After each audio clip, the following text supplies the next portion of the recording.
just a short while back, I was just on top of this the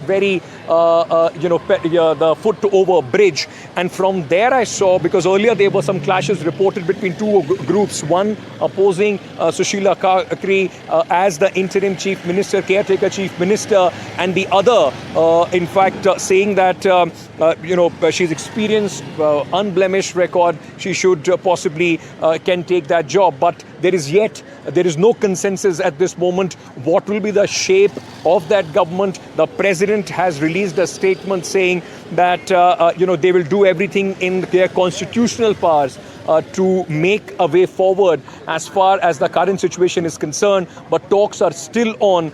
There is no consensus at this moment of what shape, whether the interim government will take, who will head that government. All those things are yet to be decided here in Nepal. As I said just a short while back, I saw two opposing groups and then the army trying to clear them away from the headquarters where the talks are taking place. Take a look at this report. I'm a short distance away from the Nepalese Army headquarters where the talks are going on for the way forward and for the formation of the interim government in Nepal. What you are seeing here at this moment is the army vehicles trying to in fact chase away a group of people, those who had gone there. Remember, there is still air of uncertainty about who will be leading the interim government. In fact, many names doing the round, and the news that came in was that two groups clashed there, pro and against the former Chief Justice Sushila Karki's name. So at this moment, there is no consensus on who would lead the interim government in Nepal.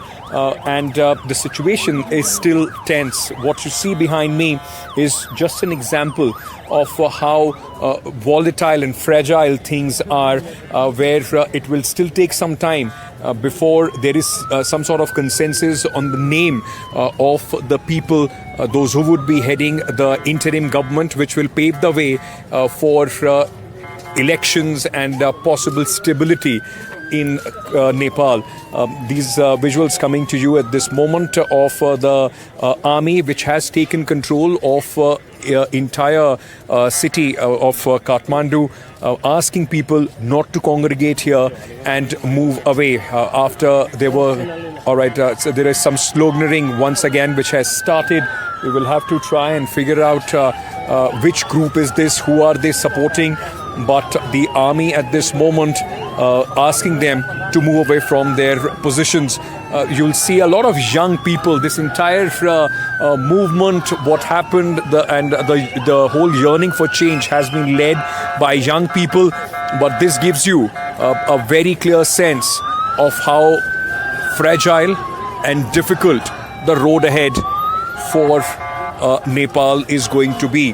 While the talks are on, consensus is still far away. With my colleague Xavier Ankityagi, NDTV.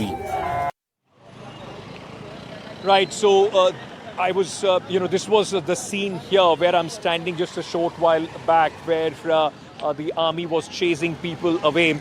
Let me go back to Aditya, who is with us at this moment. Aditya, like we've been saying, and you were here on the worst day of this violence that took place on 9th.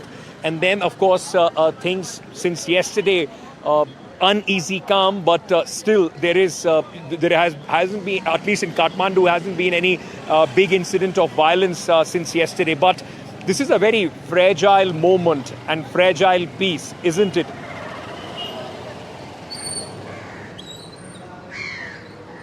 Absolutely, Ankit. You actually, explained it pretty well that this is fragile peace, even though this is a democratic coup, but there's a huge uncertainty. Remember, the protests are one thing, the kind of violence that happened is one thing, the pressure that was exerted by the youth was historic in nature. Nonetheless, the question really is, what about the future? Who will take the governance now?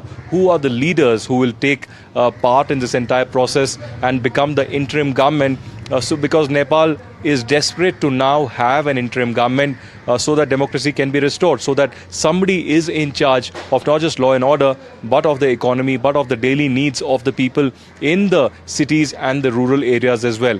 Well, the protests are far over completely. The message has been heard loud, not just in Nepal, but all across the globe as well. The Prime Minister has resigned, and most of the political parties and the politicians are running helter-skelter.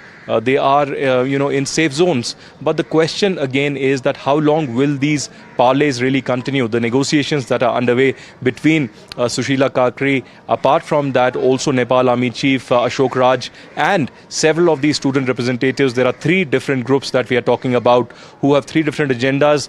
Yes, they want change. That is common. Yes, they do not want the regular politicians who are corrupt. That is also common. But the leader that they have to decide, there has to be a consensus on that. It perhaps could emerge that Sushila Karki and the Nepal Army Chief could play a critical role in deciding the future course of action, who really would be that leader. This morning, curfew was reimposed all across in Kathmandu.